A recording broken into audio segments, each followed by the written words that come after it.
Welcome, everyone. Good afternoon. We're delighted to see you here as we are here to both listen to our honored alumni speaker, Ambassador Hovenier, and also to celebrate the 40th anniversary of the David M. Kennedy Center for International Studies. And so this is a great thing we've been looking forward to for a long time, and it's really hard to think of a better speaker to have this moment than Ambassador Hovenier, someone who took his Kennedy Center education and then through a life of public service really, I think, lived up to the ideals of BYU, of David Kennedy, and of this center. So we're really grateful for that. One of the things, let me just say a couple of brief thoughts here about the 40th anniversary. I have thought a lot about this with the recent passing of President Nelson. In some of the material that I was watching in the immediate aftermath, they showed a clip from an interview he gave shortly after he was made the president of the church, and he was talking about what he said was something like this. He said, he said, "This is a global church that I am called to lead. And so if I am sitting comfortably in my apartment, I know I'm not in the right place." Right? And so he wanted to be out among the saints, not just in Utah, not just in the United States, but around the world. And this is the thing that we realize. The church is increasingly global. And we're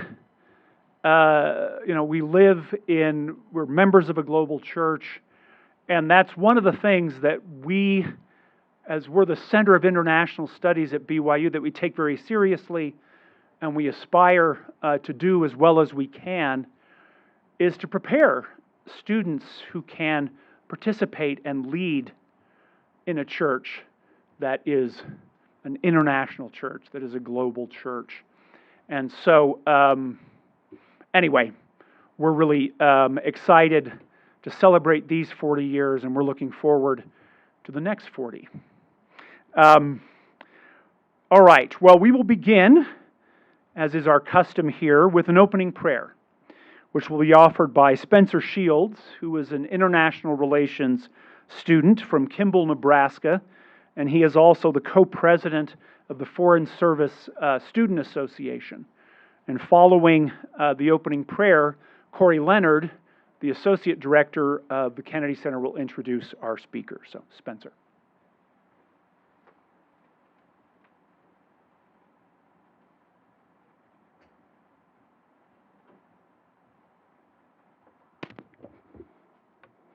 Our beloved Heavenly Father, we thank Thee very much for this beautiful day Thou hast given us, and we're grateful to be gathered here.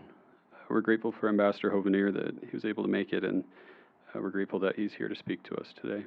We pray that Thou will bless his message and bless our hearts to be open to it.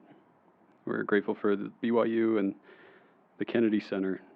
We pray for those two institutions that they will be successful in their missions to lift others and connect people and serve the world. We love Thee, Father, and we pray for these things, and we give Thee thanks for these things. In the name of Thy beloved Son, Jesus Christ. Amen.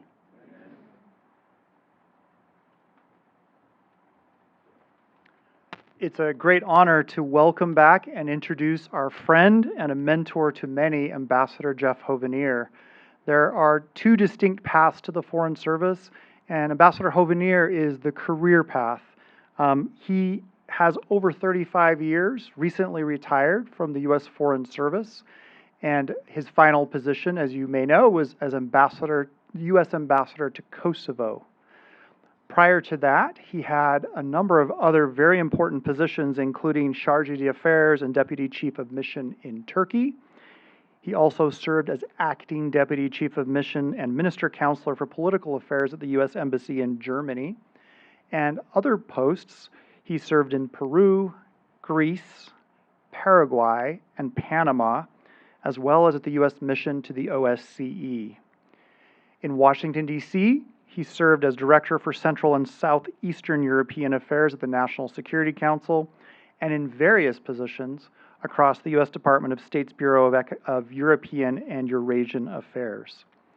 He's received numerous awards and honors, as well as a Presidential Rank Award.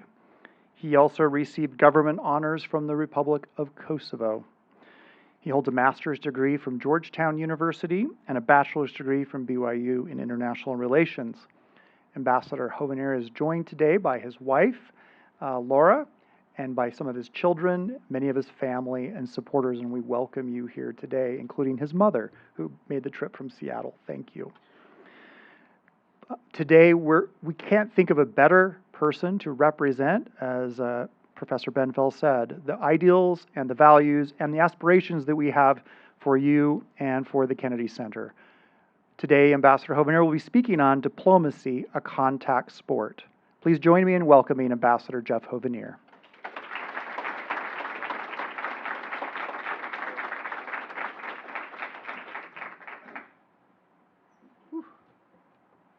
So good afternoon. You make me sound really good. I hope I don't disappoint you. It is truly a pleasure to be with you here today at the Kennedy Center. So the title of my remarks, because the BYU Alumni Association that leads the process of selecting certain alumni to receive these Alumni Achievement Awards each year for homecoming, gave us really clear instructions. We needed to come up with a pithy title for our lecture. It needed to be less, I think, than 80 characters or something. It was very, very challenging to come up with something that would convey a message and attract attention. So I came up with diplomacy, a contact sport. Fitting that, given the contact sport we'll be watching on Saturday, many of us, this week. But when people hear the word diplomat, especially if you watch the Mission Impossible movies, you picture black-tied receptions, formal speeches, elegant dinners. In reality, diplomacy is a contact sport. Sometimes it's absolutely played in those formal settings, and I have been to black tie receptions. I got to wear my black tie more often than I liked when we were in Germany, as at least 4 or 5 times a year. Most years it's just once a year for the Marine Ball in most embassies, but not the Germans. But it's also played on the ground, person to person, in venues like markets, crowded conference rooms, cramped offices, sometimes over a cup of strong coffee, or in my case, a Diet Coke, at midnight, sitting at some table as you're frustrated as you can be with an issue in front of you that you need to move forward on. And I learned a few things that I want to try to share in my career as a diplomat. And the first here is diplomacy really isn't about all those formalities. It's not about the events, the cables, the memos, although you do get to experience events, and I wrote more than my share of memos and cables. It's about engagement. It's about showing up. It's about listening. It's about persuading. It's about building relationships. And I want to share with you, I got a lot of lessons in my career, but I'm going to share three key lessons that I think are fundamental to effective diplomacy. And those are, and I'm going to share them first as they taught me in speech, in classes on how to do public speaking. I'm going to tell you what I'm going to tell you, then I'm going to tell it to you, and at the end I'm going to tell you what I told you. But the 3 lessons are being clear about and acting in a manner consistent with a set of values, knowing your values, and then walking the walk. Prioritizing interpersonal engagement. And hopefully that interpersonal engagement you engage in is informed by what I would call a developed emotional intelligence skill set. And the third, being a committed and effective communicator. And not just as a transmitter, if you want to think of yourself as a radio, the handhelds that our first responders use, you need to be a good transmitter, but you also have got to be a good receiver. You've got to be on transmit mode sometimes, and you've got to be on reception mode sometimes. Those are the 3 lessons we're going to talk about, and I have stories to tell about each of those. But before I do that, I want to ask for your indulgence for just a moment, because I want to take just a couple of minutes to acknowledge and to just be in this moment for me right now here in the Kennedy Center, main meeting room. As Corey said, I am a proud product of the Kennedy Center. My journey at BYU began with the Kennedy Center. We're celebrating 40 years of the Kennedy Center this year, and that's correct, and I got here a little more than 40 years ago. But the Kennedy Center was being established as I arrived as a freshman, and I had the privilege and pleasure of taking Honors Book of Mormon with then President Jeffrey R. Holland. And he gave the speech that established and inaugurated the Kennedy Center. And he invited all of us in his Book of Mormon class, there was only about 25 of us, to come to the speech. And like a typical freshman, no effort to disparage any of you who are freshmen, I arrived late for the speech, so I missed the first 5 or 6 minutes, but it's on the Kennedy Center website, but I heard the rest of the speech.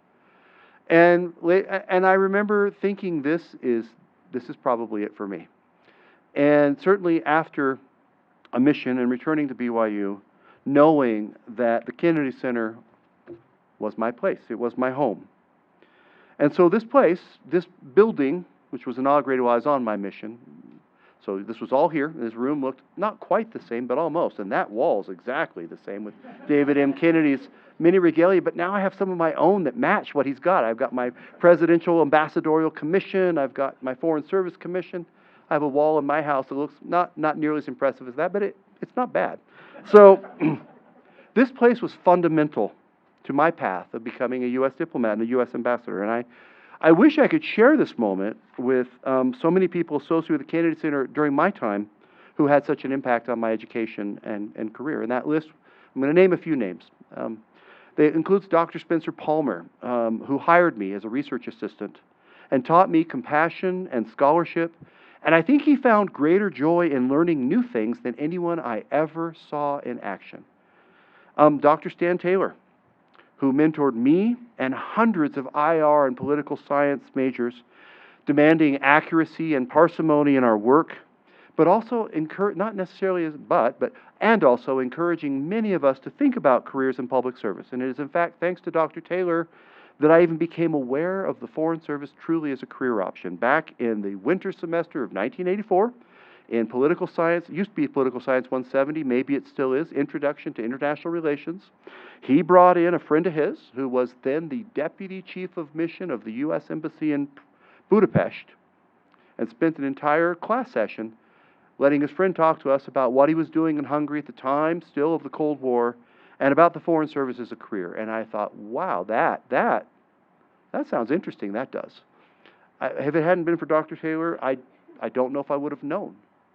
Because we didn't have back then some of the things you all enjoy, like the the Kennedy Center Foreign Service Student Organization and some of the other ways in which we've tried over the years to help make more of you aware of the Foreign Service and other ways in public service to serve in international affairs.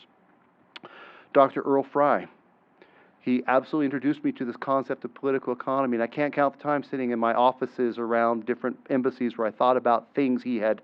If you ever had Dr. Fry, he had at times gently and at times less gently, got into our heads so that we understood them and applied them, and he became a close friend and a mentor, engaging me in active and rigorous debate on European security and European economy and the trajectory of the European project, sometimes in person, often by email, always respectful, always thoughtful.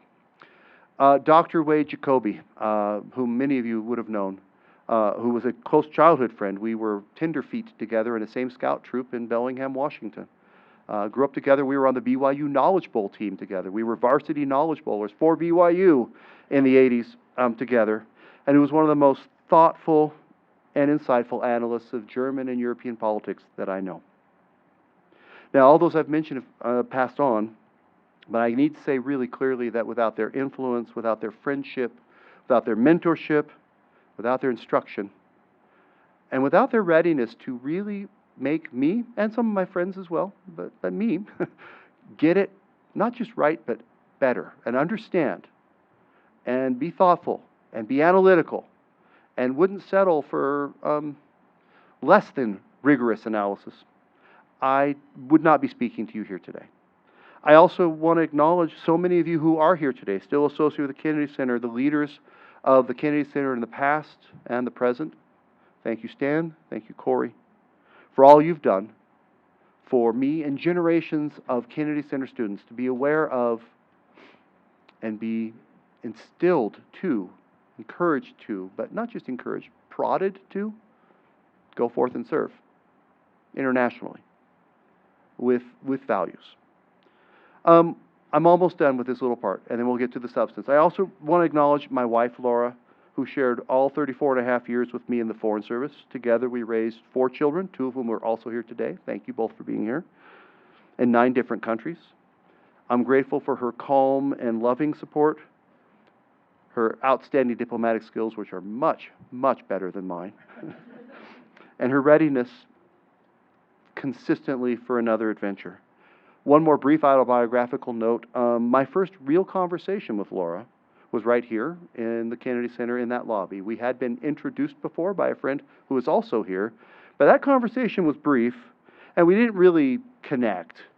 The first time I felt like we connected, she wasn't so sure, was right here, through those doors in that lobby. So for me, this building, this place, has some real import. And I'm also grateful to my parents. My mom, Ann Hovenier, is here today, as well as my dad, Peter Hovenier, who passed away 10 years ago now. They're both proud BYU alumni as well. And my folks modeled and instilled a lot of the key values I think you're going to hear in this conversation that helped me become a successful diplomat, a successful husband, a successful father, a successful citizen. And they cultivated and encouraged a lot of the critical principles in my life, including a love of travel, enthusiastic interest in other cultures and other ideas. I'm grateful my folks, my parents, always prioritized giving my siblings and I opportunities to see and experience new and different things and ideas. So I became a U.S. diplomat after my time at BYU and after a couple of years at Georgetown University. And I joined the U.S. Diplomatic Service in 1990 with my own sense of adventure. I quickly discovered that the work was both challenging and deeply meaningful and impactful. And I realized there was real purpose and real impact to this work. My first assignment overseas was to the Republic of Panama. Shortly after a U.S. military operation that involved us, the U.S. military, removing an autocratic president who was deeply involved in transnational organized crime, and we installed a government that had been elected through democratic means, but unable to take office. And that sounds very exciting, and I had looked really forward to being part of the embassy team doing democracy in Panama. But like most Foreign Service officers on their first tours, I was the most junior person in the embassy, and it fell to me to be the visa officer and to spend my day, every day, at a desk, interviewing people, determining whether or not they met the legal requirements for either an immigrant or, more frequently, most of my cases were non-immigrant visas. And I became one of the real, true public faces of the U.S. Embassy in Panama. I saw more Panamanians than anybody else in the embassy by far, and they were lining up to see me. And I learned that how I dealt with people, as people, really mattered. And while I disappointed a lot of visa applicants, after a somewhat rough start and some definite missteps on my part, I learned that I could do this job, including denying desired visas, in a way that was respectful. I remember one day being in my workplace. I was going to say my office, but I think I was actually on the visa line doing interviews, and somebody came running up to me saying the Deputy Chief of Mission, which is the Deputy Ambassador, wanted to see me fairly quickly on short notice about a letter he'd received about my performance at the visa window. Uh-oh. So I went to his office, and instead, this letter spoke about how, although I had denied the visa in question to the person in question, the applicant wanted to write to talk about how the U.S. Embassy had treated her like a person. I was proud of that. I didn't always get it right, and I don't pretend to, but I was proud that I was able to do that. And so this brings me now to these 3 lessons I want to talk about a little bit that I think are of broader application. So the first one, have a set of values, be self-aware of your set of values, and act in accordance with those values. So going back to my chapeau, in a contact sport, you got to have a playbook. For diplomats, I think that playbook is your values, both what you say, but also what you do. Now, when I arrived in Turkey in 2018 as the Chargé d'Affaires, which is fancy diplomatic speak for acting U.S. ambassador, the previous ambassador had had to leave. There had been a very difficult set of issues with President Erdogan, and he was about to throw the ambassador out, and the ambassador left to go on to his next assignment. And the administration, the new administration, this was the first Trump administration, was somewhat slow in naming new ambassadors. So I ended up spending well over a year as the senior most U.S. diplomat in Turkey, running the diplomatic mission, having all the responsibilities of the ambassador, just not the salary.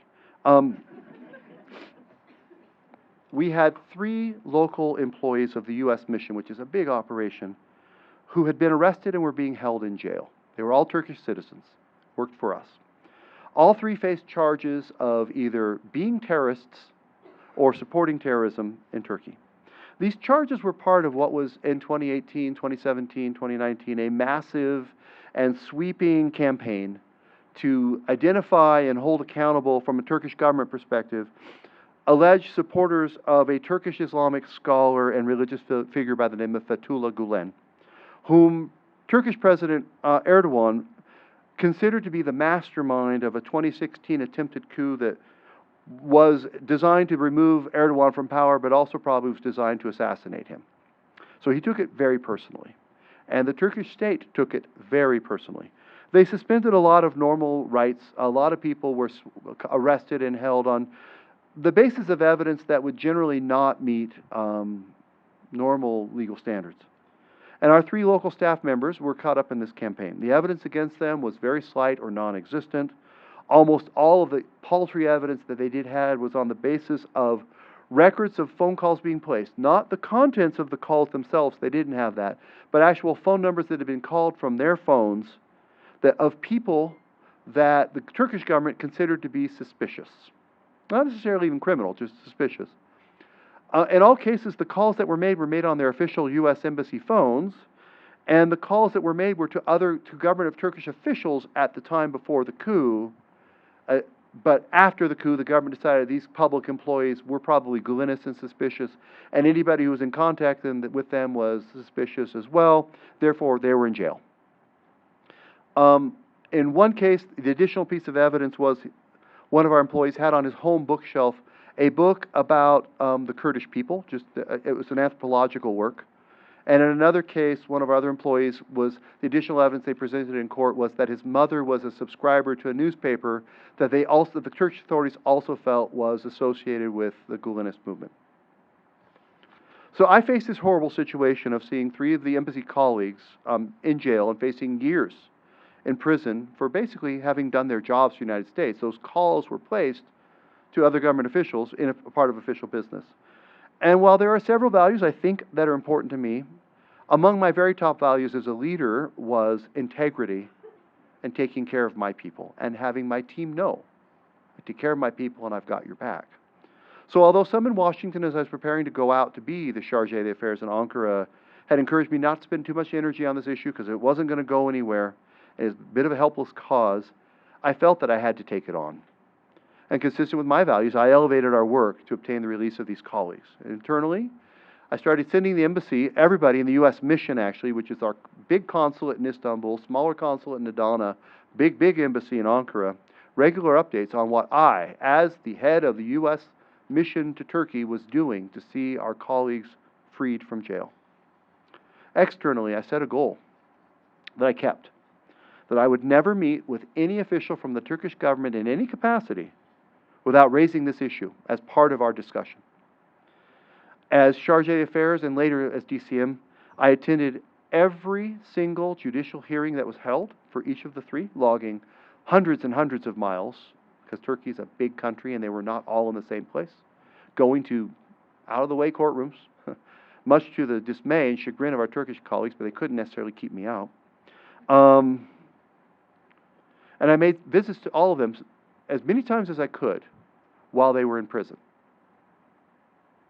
Word got to Turkey's senior-most leaders of my actions, and I remember the foreign minister asked to see me, called me in, very gently, in a very Turkish, very diplomatic, very, very suave way, let me know this one wasn't, I'd hoped he was going to give me good news, but let me know this problem wasn't going away, and he suggested we avoid adding this issue to an already pretty daunting list of U.S.-Turkish areas of disagreement. This was a time of big fights over Syria, big fights over the F-35 fighter aircraft consortium, a lot of other things were.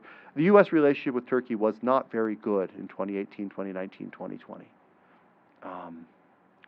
And I told the foreign minister that while I appreciated his request, I was not able to honor it, and I wouldn't be able to back off on the U.S. government's expectation the government of Turkey would treat all people, but especially our 3 employees, with a rule of law system that actually assessed evidence and absolutely held people who committed crimes accountable, but didn't hold people who were innocent of crimes in prison because of telephone logs or books on people's bookshelves. And he told me, I'll never forget his response, foreign minister at the time, "We know you. We expected nothing less. Nonetheless, I am delivering my message."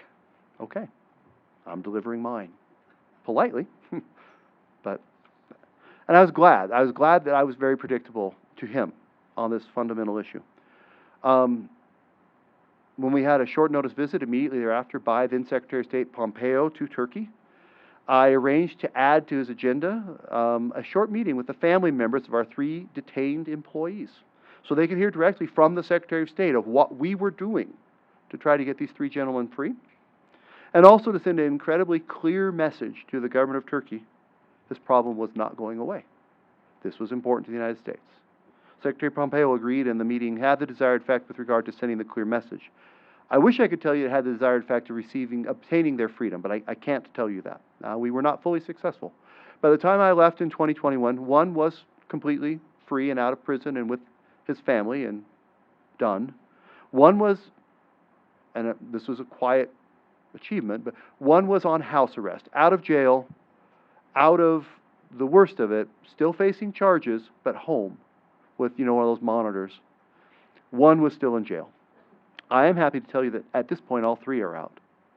But it took longer than we would have liked. So this first point about values, I hope my point here is clear.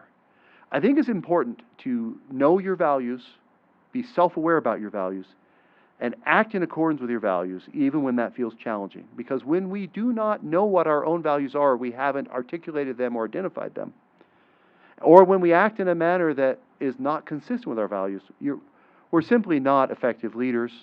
We're simply not effective diplomats. I would probably add we're simply not fully effective human beings. So that's my first lesson. Second lesson, the one on interpersonal engagement and hopefully utilizing developed emotional intelligence. A contact sport means contact, face to face. So when I arrived in Kosovo as the U.S. ambassador in January of 2022, the country had a fairly new prime minister whom many in the West consider to be a challenge. Prime Minister Albin Kurti began his career as a student activist, first protesting against the Milosevic regime, for which he then got a couple of years in Serbian prison, and subsequently against the international process that he didn't agree with to develop the conditions for Kosovo's independence. He founded a political movement in Albanian called Vetëvendosje, which means self-determination in the Albanian language. That'll give you a sense of his agenda. And he and Vetëvendosje are a leftist nationalist party with a strong emphasis on Kosovo's sovereignty. Kurti himself is a very, very happily self-described democratic socialist with an emphasis on the socialist part. That's his quote, not mine. And I note that he's never once missed an opportunity to attend meetings of Socialist International, either as an opposition figure or as prime minister. For most of his political career, he was not in power. His party didn't get the number of votes they've been getting in the last few elections. And so he was a provocative voice in the opposition, challenging the more mainstream parties. The U.S. government refused to meet with him or his party for a number of years. This was before I arrived, due to the positions and the occasional violence that his party had employed to advance their agenda, or at least their message, including at one point roughing up pretty badly one of my predecessors, a different U.S. ambassador in Kosovo, who was pushed around and injured a little bit after a demonstration, and on another occasion stopping a vote that they objected to in the Kosovan parliament by lighting off tear gas in the chamber of the parliament, which ended the meeting abruptly. So he had previously served as a prime minister, but it was a very short time. His first government fell after less than 2 months following a no confidence vote that he believed, with some justification, had been engineered by the first Trump administration. Now, throughout his time in the political opposition, he was particularly critical of key elements of the plan that was adopted by much of the international community to establish the conditions for Kosovo's independence. This thing is called the Ahtisaari Plan. It's named after former Finnish President Ahtisaari, who was appointed by the UN Secretary General to oversee the process to develop the terms for Kosovo's independence. And I had been loaned, one of the honors of my career, I'd been loaned by the State Department to the United Nations at one point in my career to serve with former President Ahtisaari in developing the Ahtisaari Plan for Kosovo.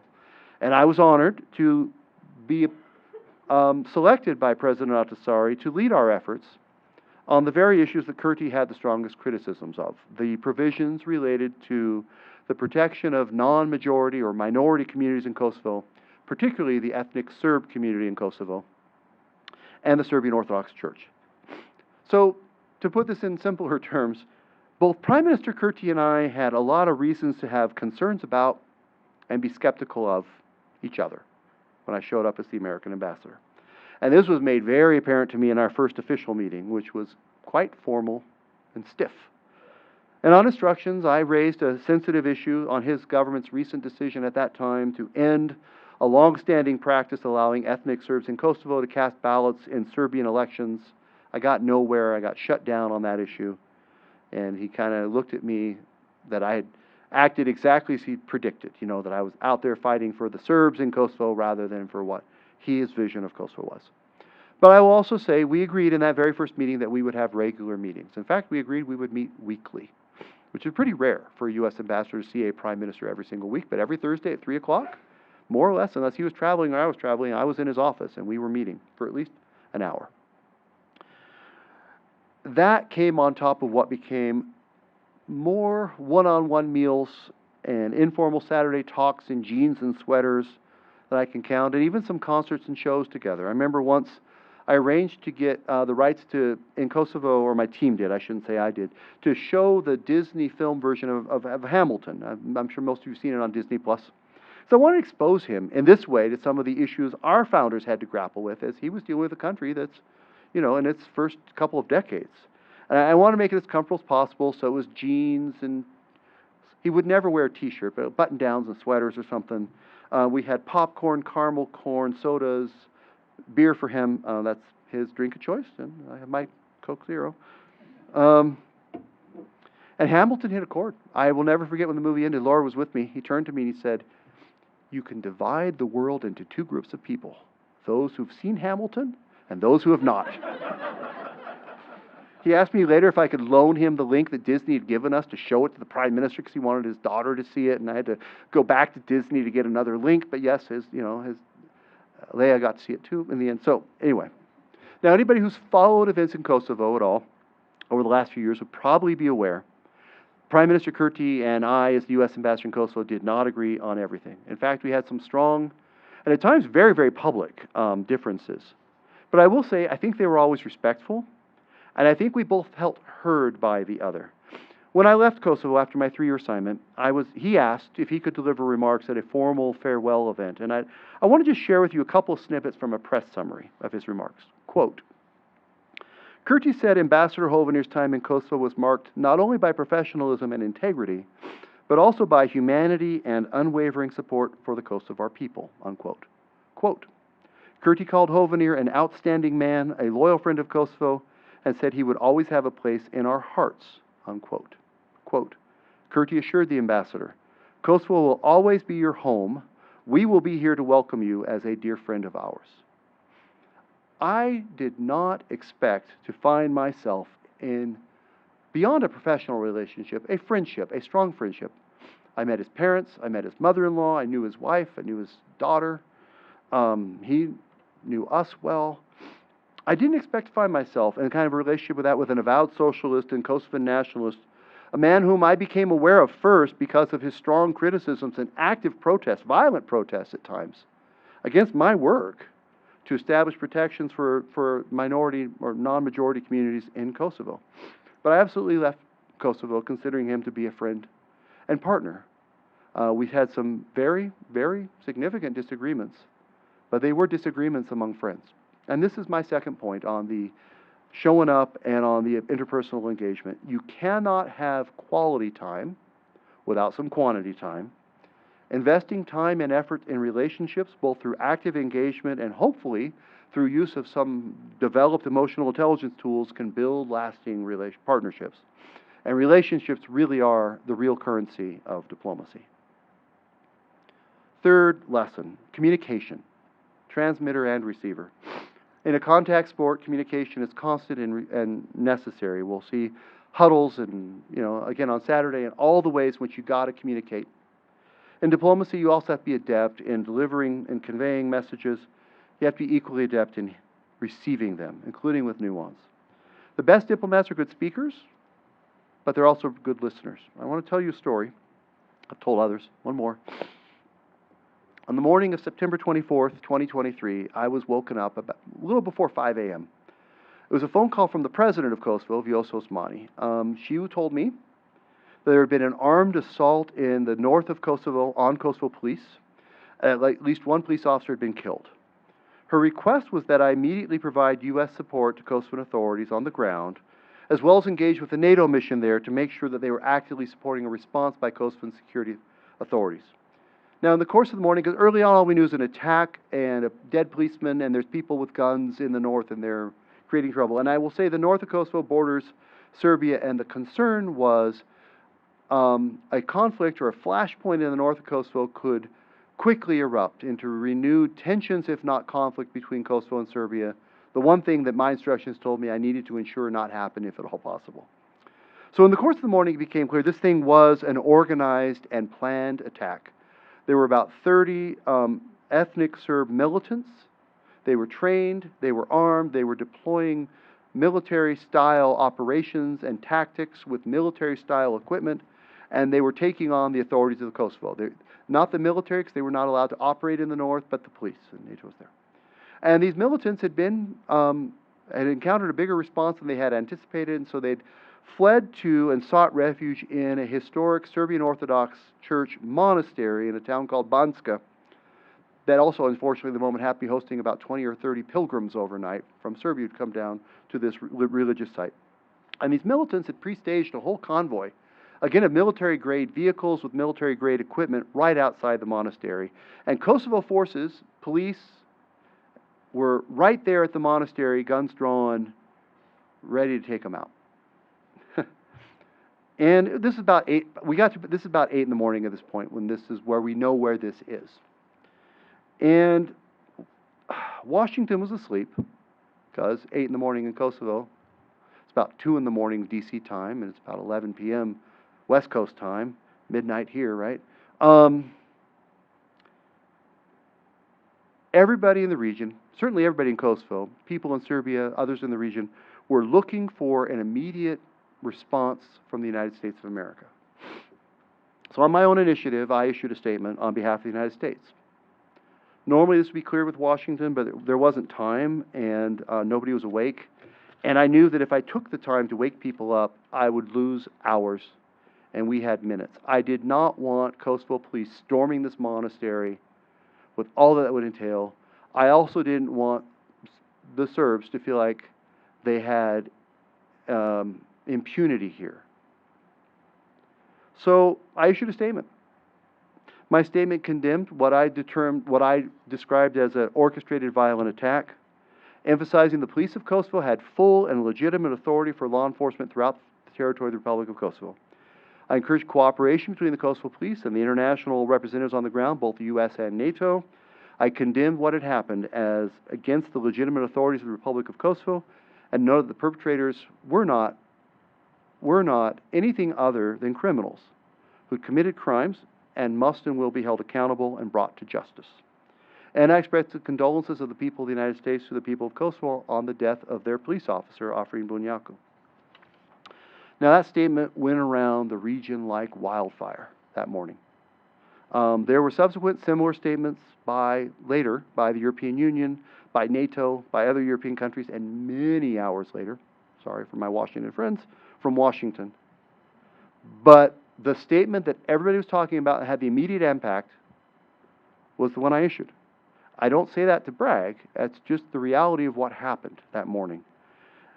Because the people of Kosovo and the authorities of Kosovo needed to know we were both watching and we had their back. We supported them, but we supported them to the extent that they responded both with restraint and appropriately. People of Serbia needed to know this was a step way too far. And everybody needed to know this is where the United States was. So the Kosovan authorities did practice restraint. They avoided damaging a historic monastery. They worked closely with the international officials on the ground, stabilized the situation. It was a black eye for the Serbian militants, some of whom were captured and arrested, some of whom escaped, but none of whom were able to carry out further attacks or further destabilize the region. Now, also, some of the language in that statement was about what was happening that morning in Banska. Some of the language in that statement was intended to respond to some of the things being said by Serbia and its proxies at that time, in that kind of timeline, to question Kosovo's legitimacy as a state. And I assess very much this attack was designed to challenge Kosovo's law enforcement authorities with an effort to kind of probe how far they could go, and they've gone way too far. And my statement was a response to this as well, using clear language to respond and delegitimize these messages out of Serbia. And I was proud to see that in all the statements that came after mine, people plagiarized my language, that's the highest form of compliment in diplomacy. You never worry about people plagiarizing what you've written or said. You welcome it, because it means your message was the right one, and people want to sign on to it. So my point here is that clear and persuasive communication is a critical tool of diplomacy.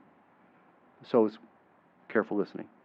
Now, you may all be thinking, he's telling some interesting, or at least semi-interesting stories here, but I'm not a diplomat, and I'm not sure how any of this would apply to me. And I just want to ask you to think about how these lessons can be broadly applied. Values anchor decisions. Empathy builds trust. Communication strengthens partnership. Diplomacy as a contact sport is not confined to embassies or ambassadors. Each of us can practice it.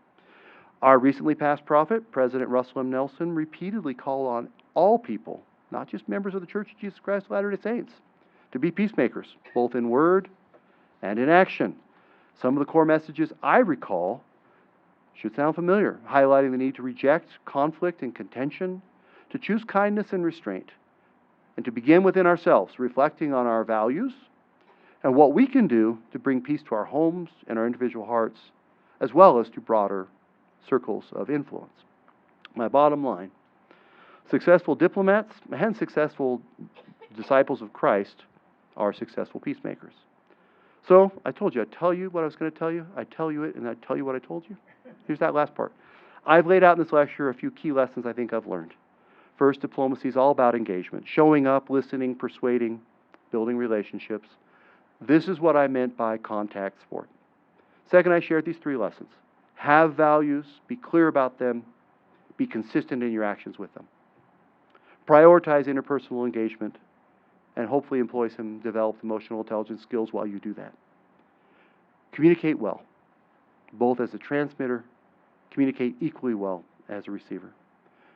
I'm grateful to BYU and the Kennedy Center in particular for the honor of receiving a BYU Alumni Achievement Award this year. I'm grateful for this opportunity to share some observations and lessons I've derived from a career in diplomacy, and I will add in my life as a Latter-day Saint. My final point is this. I believe strongly that diplomacy isn't just for diplomats. It's one way, hopefully a good way, we can live together peacefully in a pretty complicated world. Thank you very much, and I welcome whatever questions people have in the time we have remaining.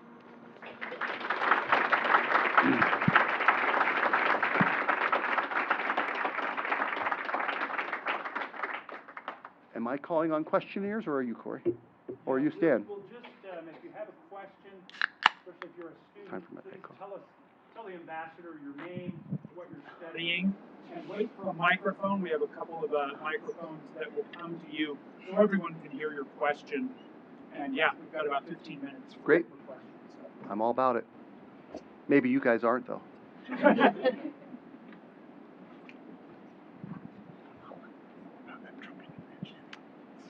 Alex Halperin, I'm studying political science. I just had a quick question regarding, I guess your career path. So you mentioned, how you got I guess, interested in international affairs. I guess, would you say that it was like an ABC type of like deal in terms of how you got to where you were, or was it like one door opened, another door closed, and that's like how you ended up there? I guess if that makes sense. So, a couple things I would say. Getting into the U.S. Foreign Service is difficult, and the selection process is rigorous and competitive. You're lucky that you are here associated with Brigham Young University, which has taken this more seriously than a number of universities and has resources. If you aren't a member of the Foreign Service Student Organization or been part of the conversations here at the Kennedy Center, and this is something you're interested in, I cannot say more than encourage you to use the many resources that are here that are supported by a bunch of people like me in the U.S. Foreign Service who got in and like to contribute both our knowledge but also our support. You can have a mentor who's in the Foreign Service, other things like that. Getting through the exam process ain't easy. And that's a necessary step to get, you won't get into the U.S. Foreign Service if you don't pass the exams, both written and then oral, and have some preparation. Once you're in, it's a great career, but it's also competitive and rigorous. And very few of us get to the position of ambassador. Getting to be an ambassador is a bit like being struck by lightning. For every one of us who actually gets that pleasure and privilege, there's probably another 40 or 50 who could do the job equally well. And it's a combination of luck and maybe being in the right place at the right time. I believe I got the job for Kosovo largely because of my time in Turkey and having not failed as the Chargé d'Affaires in Turkey at a difficult time. And that made my performance more known to the decision makers who were then choosing ambassadors. But if I'd gone to a different job and not been as visible, I probably would not have gotten the ambassadorship. So I think like in most careers, you got to do a good job. You got to be good at your craft, whatever it is. But there's a lot of people who are. And then you got to be a little bit lucky. I will say one more thing, though, going back to developed emotional intelligence for a minute. At times, it's also really helpful to have people who want to see you succeed. Hopefully, colleagues, not just bosses. Hopefully, people who work for you, not just people you work for. So I believe strongly the more you are a good guy or gal, the more you are a colleague people want, the more you are a boss people want to work for, the more you are a subordinate people treats everyone with dignity and respect and grace.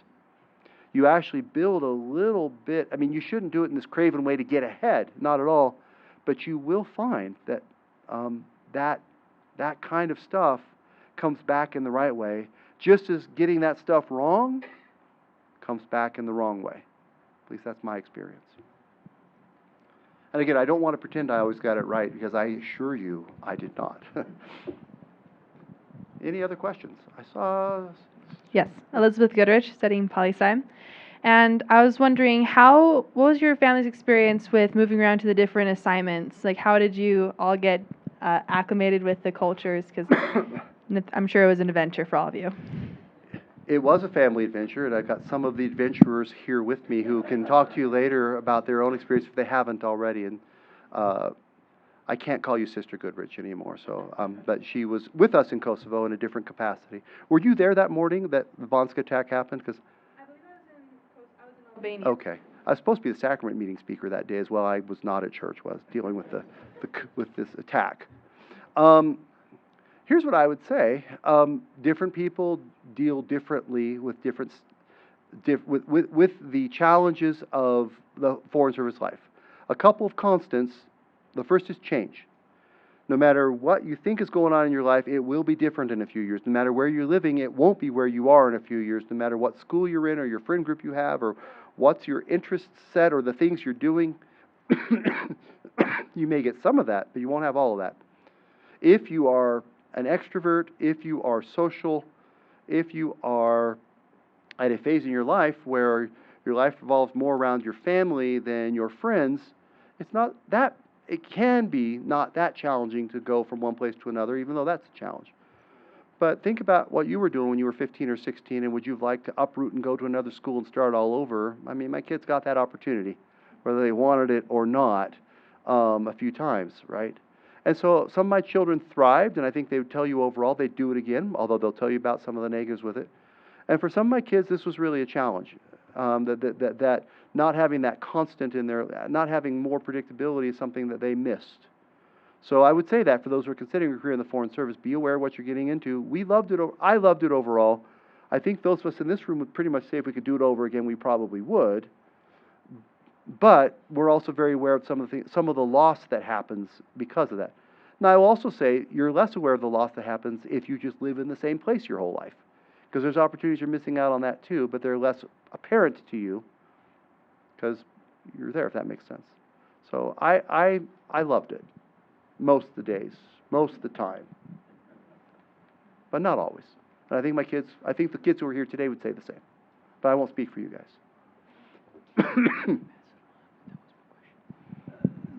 Ted Lyon, I'm not a student here. You've taught way too many of us. With regard to the story you told of Kosovo and the part of northern Kosovo where people attacked, I'm looking at the workings of the embassy. You made a statement under some time pressure to get it out. Should you have cleared that with Washington before you did that? Is that a normal procedure? Or what did you do? And did you get in any trouble for not doing that? I did not get in any trouble. I did that. So, like everything else is contextual. Yes, absolutely normally before a U.S. ambassador made a statement on such import that directly affected also our relationship with another country, Serbia, normally I would clear that with Washington. But as I said, it was 2 a.m. Washington time, and I could have woken somebody up. I chose not to. That was a bit of a gamble. It was a very, very deliberate choice. I was feeling confident in myself and my judgment, one of the things that I'm occasionally accused of. And I felt like I knew what we needed to say. I was right. Something I'm also occasionally accused of. And so I did not get into trouble. If I'd gotten it wrong, yes, I would have absolutely gotten into trouble. But I didn't, if that makes sense. Yeah, it helped. And in fact, when the Washington statement finally came out, it was pretty close to mine. They needed to make it look like theirs, but it was pretty, But if I'd gotten it wrong, it would have probably been a reason for them not to have confidence in me. I will also say at that time, I felt like the people, my political masters in Washington, did have confidence in me. We'd been already through a number of crises together. I had a good sense for where we were and how we wanted it. This wasn't our first. This was our first and worst. This wasn't our first. It was our by far worst paramilitary attack, and this was more than paramilitary. But we'd been through a few things together. And I sent them all a note saying, hey, I'm doing this now. I know you're all asleep. I will call you at a more reasonable hour, like 6 a.m., to let you know what's going down. But I'm doing this. And I also, of course, included my colleague who was also awake, our ambassador in Serbia. So he was aware of what I was doing, but I also did not give him the opportunity to opine.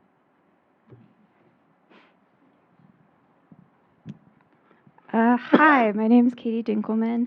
I'm studying political science here. I just had a quick question on how you represent your personal values as an ambassador. I know you represent the United States, or you did in Kosovo, and sometimes you have to take on positions that you may not personally agree with, and so I'm wondering how you balance the two. So that's one of those great questions we all grapple, in the Foreign Service, I think all of us have grappled with at different times. What do you do when you are asked to advance a policy you either disagree with or you think is fundamentally wrong? And I will say, I don't feel like in my career, during the time I served, I was ever asked to do something that crossed moral lines. I certainly was asked to do things I thought were stupid or bad policy, but I do respect the constitutional right of the president and the secretary and the political leadership to make decisions.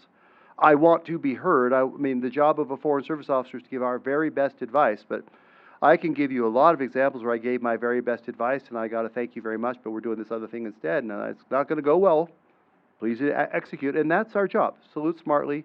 We are apolitical. We serve the President of the United States and the people that he has selected and they get to make policy decisions. One of the pleasures and benefits of being a Foreign Service officer is you do get to contribute to, at times in very meaningful ways, to the policy process.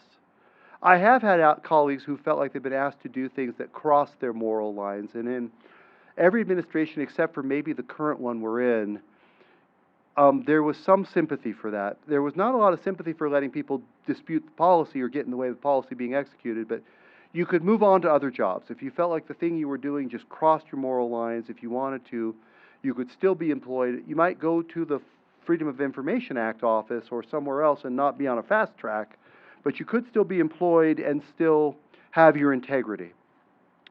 And that's the thing I would tell the officers who worked for me. First, if I'm ever doing something you think is stupid, I want you to tell me. Because it might be. I mean, you've probably spent more time thinking about this thing than I have. I'm doing my best to make decisions, but I got to make 40 or 50 a day. And if you're the expert on the thing, I really want your advice and insight, and hopefully what we're going to do is something you think will work. Although at the end of the day, I do have to make choices as an ambassador, and I'm going to make them at times, and it won't align with what you recommend because there may be pieces you don't know, but I want to hear from you. But the second is, if you are ever asked to do something that crosses your moral lines, I want to know, because I want to fix that, if at all possible. And I want to make sure you don't feel compromised in that way. And I can tell you that I always felt like as a leader and manager during my time in the embassies where I had leadership jobs, that was the case. I didn't always work for people who had that same view. I never found myself compromised in a place that I needed to ask to be relieved of my current duties to go do something else, but that option was always there. I can't say that that is necessarily how everybody's feeling right now. That's not a political statement. That's just a reality of what's happening. And so it is more challenging than it was during the time I served. We have time for one more question. Hi, my name is Stella Walker. I'm also studying political science. So you touched on how occasionally mistakes are made in diplomacy. In your kind of experience, what's the best way to build from that mistake and kind of repair whatever damage? So the nice thing about diplomacy is it's basically human interaction, and except it's state interaction, but carried out by humans. So oftentimes the very best tool in diplomacy is a tool you've learned in primary, or wherever in kindergarten, wherever else it was, right? So what do decent human beings do when they make a mistake? They acknowledge the mistake, they apologize for any damage they've done, and they try to make it right. Turns out that's a really good way to deal with mistakes in interstate relations as well. We don't always do it that way, but when we can and do, it pays big dividends. Usually if we can't do it that way, it's because we're stuck in someone's ego, that someone doesn't want to acknowledge that a mistake was made, or someone doesn't have to pay the price for the getting it right, the arrears part, right? But I've seen our country do it well, and I've seen our country not do it well. All I can say is if you have the pleasure of public service and you're in the opportunity and you have the opportunity to give your advice, you give it. And you say, this was a mistake. This thing we can fix. This thing. I'm going to give you a quick vignette. At one point in my, and I know we're almost out of time, I'll make it a short story. But from 2011 to 2015, I was basically the U.S. drug czar in Peru. And we made some mistakes. The ways in which we went about trying to stop the cultivation of coca and the production of cocaine and the the interdiction of cocaine. It was important work, and we were trying to stop, illicit narcotics destroying American families and individuals getting to the States. But some of the ways in which we went about this weren't always either successful or at times saw people as people, right? And I worked really hard during my 4 years to try to move some of this around a little bit. It's like turning an aircraft carrier around. You can't change everything all at once, but instead of just jumping out of helicopters and ripping people's coca plants out of the ground, which is what we do and did, can we ahead of time work with our USAID colleagues so that people have been given an option to grow a different crop, maybe not as lucrative a crop, but one we're not going to jump out of helicopters and pull your entire crop out of the ground on. And can we, so we did some stuff like that. There were some members of Congress who were unhappy with that, and they wanted us jumping out of helicopters, pulling plants out of the ground. There are others who were very happy with it. I felt like it was the right change, and since I was the drug czar with responsibility for the $50 or $60 million we spent of your tax dollars every year to do this stuff, and I'd been given the authority by the Department of State to be the decision maker here, together with my ambassador, we tried to fix it. And that's one of the great things about these jobs in public service. The system really is only as good as we are or as we make it. We have enormous opportunities to affect positive change. And again, I can't count the times, whether it's my kindergartner teacher or my Sunbeam teacher, some of these lessons still work much later in life. So with that, I think we're done.